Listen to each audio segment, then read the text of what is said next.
back to the next episode of Back in a Mill with Jessica Marriott.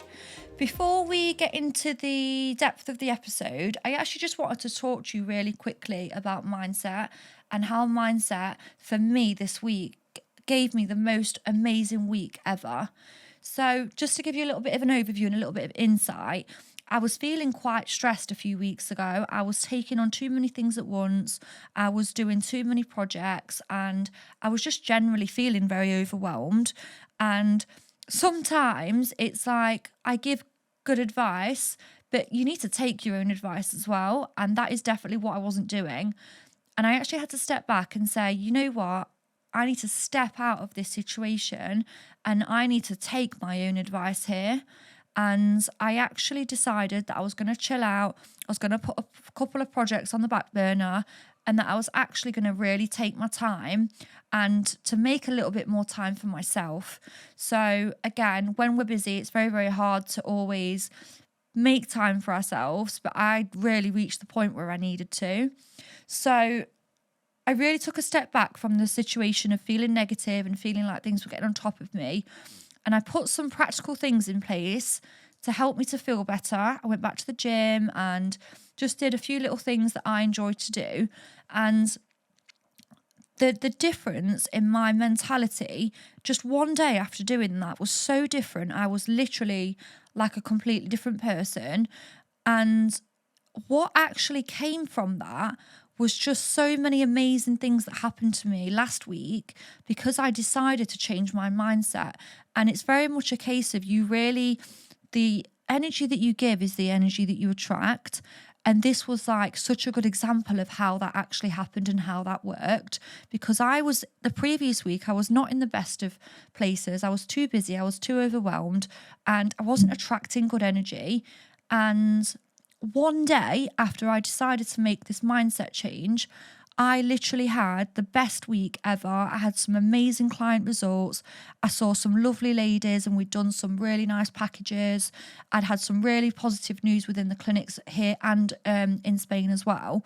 So I felt like everything was just coming together, and it was only because I'd made this decision to take a step back and just relax and only take on what I physically could take on at the time. And I think it's so good how we can decide to change mindset, and then by doing that it can attract so many other positive things. So one day after I did this, I just was having the best day. I felt so much better mentally. I felt better. And the evening of my mindset change, I actually was talking to the lady that owns the Global Glow networking events. Her name is Jodie Parsons, and she runs an amazing event that she's put together for aesthetic practitioners that come from all over the country, and they get together, we discuss treatments, and she's actually asked me to be a guest speaker at that event. And I'm going to go talk about success, talk about how I set up my clinic in Spain and how to grow and make more profits within your business. So I'm pretty much doing a motivational speech that will probably entail mentoring as well, just really helping the girls that are there to kind of move forward within their journeys and move forward within their careers as well.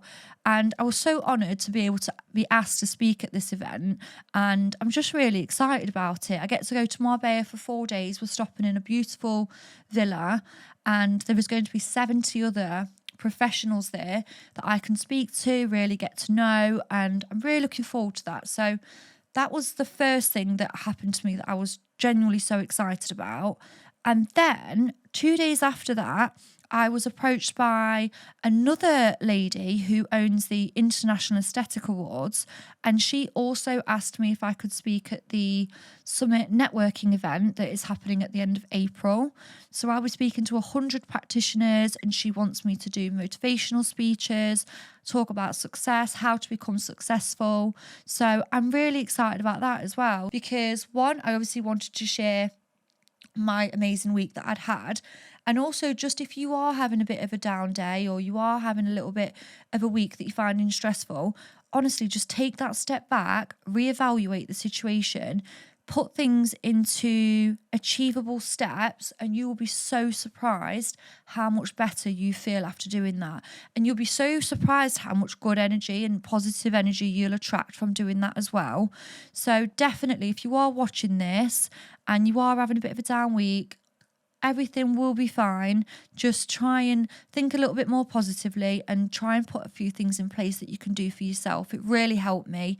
So if this chat can help you, then that's amazing.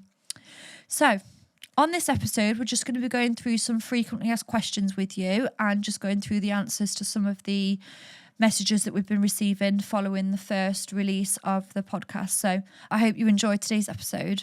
What are your thoughts on lip filler pens that are used without a needle? So the lip filler pens that you see that are without a needle, they're actually very, very dangerous. And if you're a client who's particularly nervous about needles, you might kind of edge towards that treatment thinking that it's actually better, but it's really not. So what I would say on the pens, for me, they're an absolute no-go. They're very dangerous because the way that they actually work is that the filler is pushed through the skin using pure force. So it's pushed through with force. So if you have a lip and you are pushing the filler through with force in order for it to get to the dermis layer that we need, one, you have no control over what layer of the dermis that hits. Two, you have no control over the actual amount that is injected into any one area at one time. And three, trying to get filler inside of a lip with just using pressure is not the way to go. It is very damaging to the actual tissue itself. And actually, I've seen a lot of burst vessels from these treatments being used and a lot of permanent damage that can't be reversed. I will find an image of a lip filler pen that has been used on a client and I'll pop it on the screen just so that you can see some of the effects that those pens have. They're renowned for being dangerous and for not delivering one, good results, and two, long-lasting results. You will be fine if you are nervous having your aesthetics treatments with a needle. We do use the numbing creams and all other practitioners will be doing the same thing. You will be at a comfortable level. You don't need to consider using a pen in order to gain lip fillers if you're a nervous client. Why does migration occur? Migration occurs particularly in the lip area due to a couple of reasons. The most common reason is usually an overfilled lip. So if you are experiencing migration, the most likely reason that you have that is because you have too much filler in that area. Now, you have to imagine that your lip can only hold so much extra volume as the tissue itself within the lip has to be manipulated and stretched. So if you are putting that lip tissue under too much pressure and you are stretching that tissue out in a way that is too quick and you are not doing that over time, the fat sac within your lip will burst, and that is what causes the migration. And that's why you will often see this kind of little ridge here, and it will almost look white and it will feel very, very bouncy. That means that the lip tissue has been compromised and that the filler has pushed itself out of your lip and it is now sitting within the skin. Now, the problem that you have as this happens is it very rarely will go on its own. You can try a warm compress on the area to see if that breaks down the filler, but 9 times out of 10, if it has migrated and it has burst and moved up, your best solution is to have that filler dissolved out and just have the filler started again. Ways of lessening the complication of a migrated filler is definitely don't overfill your lips too much in one session. Try to leave it longer between appointments. And if you feel like your lips are migrating, definitely speak to your practitioner straight away, because if you don't speak to them, that can continue to get worse. And if you just keep going over and filling and filling and filling, the migration will just lose any nice natural shape that you had in your lip. And it's very obvious that you've had your fillers done. And if you're looking for something natural, that's the last thing that you want to happen. So I would definitely say that that is the most common reason for migration. Second most common reason, definitely clients that have just been filling for a long time, and it's just eventually puts too much pressure on that tissue. And again, same kind of scenario, the fat sacs will just burst, and any old filler will be very hard. And a lot of people don't actually know that filler has an expiry date.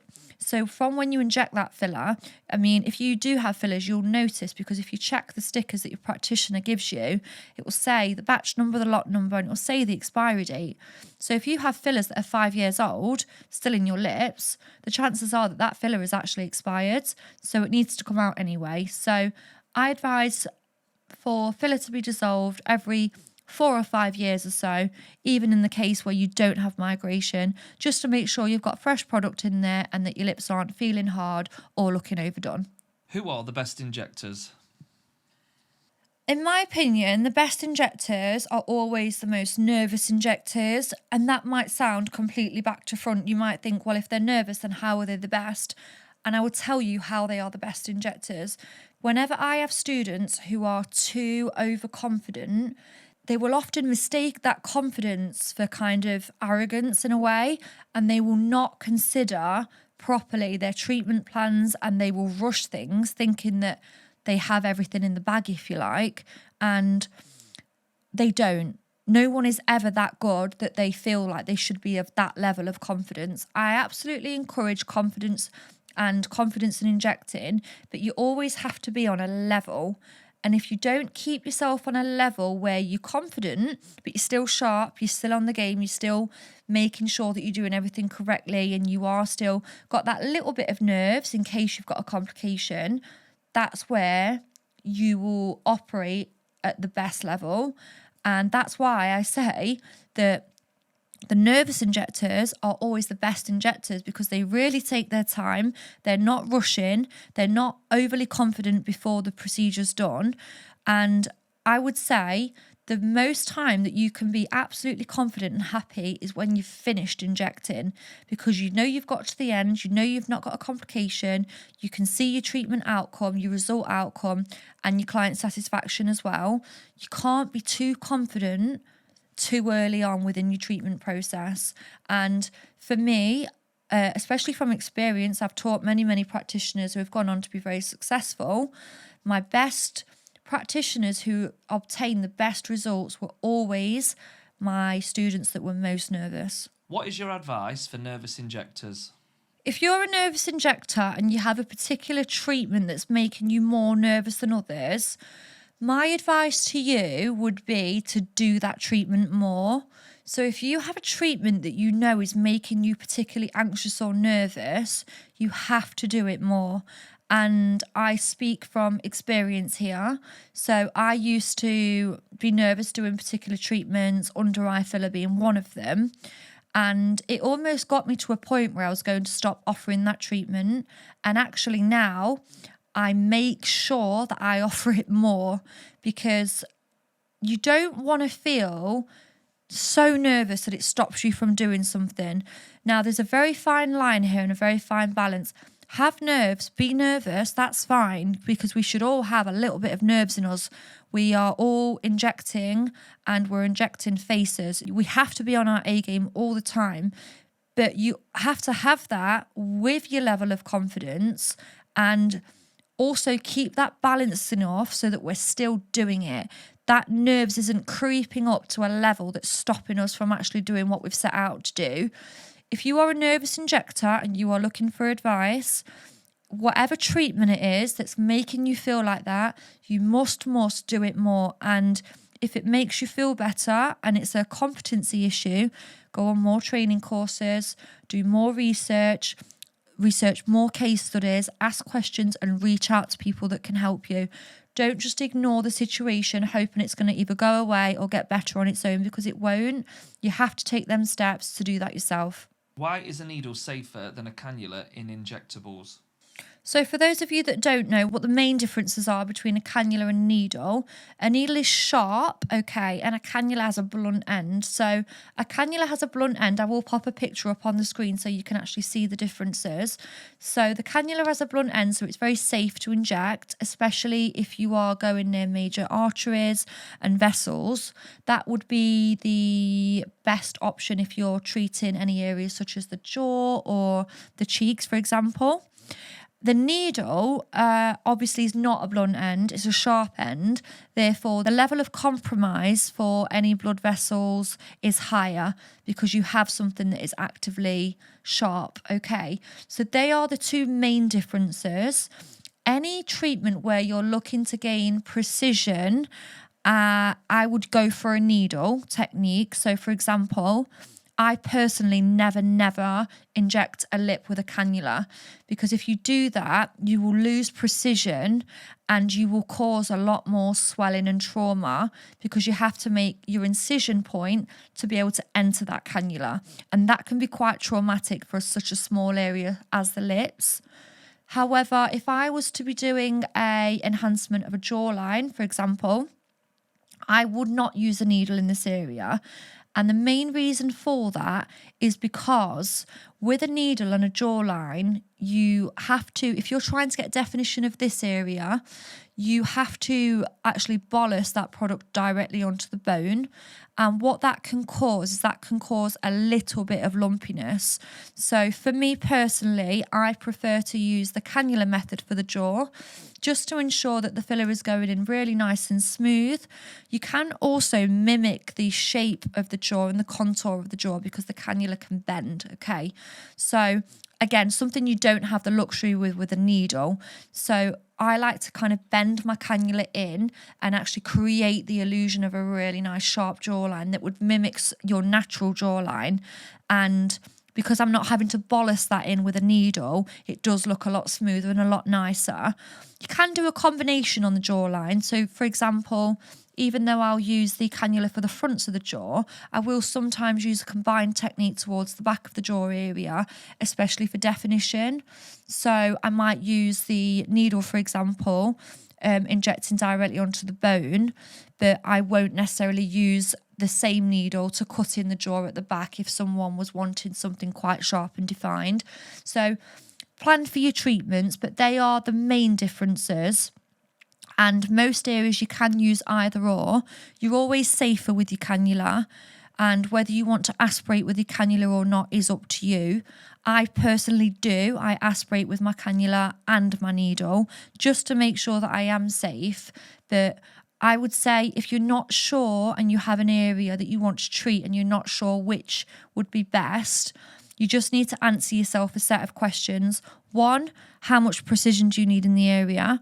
2, is inserting the cannula going to cause more trauma than just using your needle?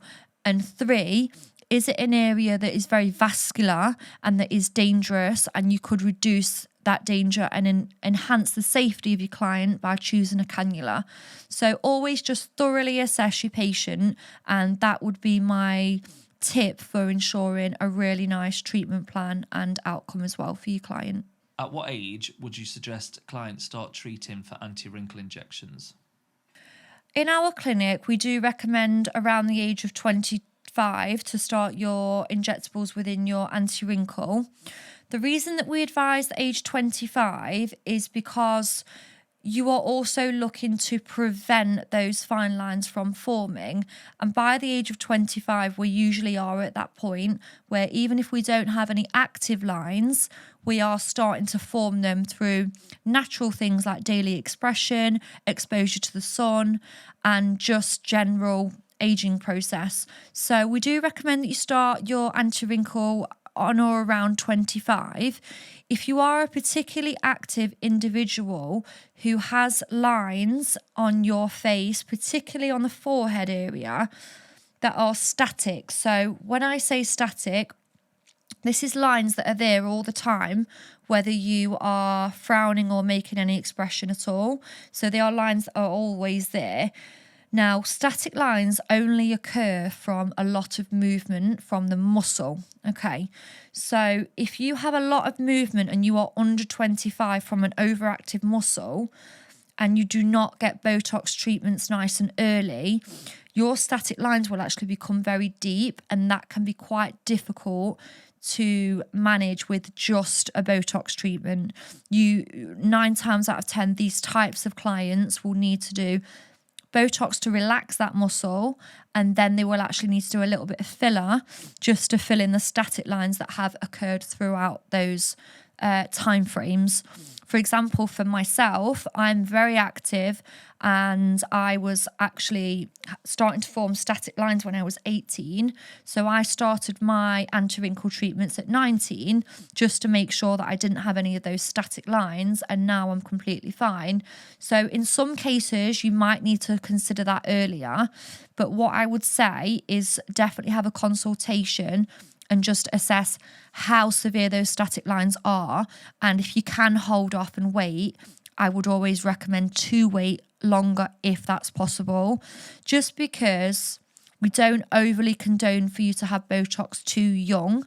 It is anti-wrinkle, and we don't want your immune systems to build up an intolerance to the Botox too early on, because for those of you that don't know, Botox is ultimately, it's a poison, it's a toxin. So if you're injecting that very, very young and you continue to do that religiously twice a year until you're in your 30s, what can happen is the body's response to that, the body will recognize that as being an antibody that it tries to attack.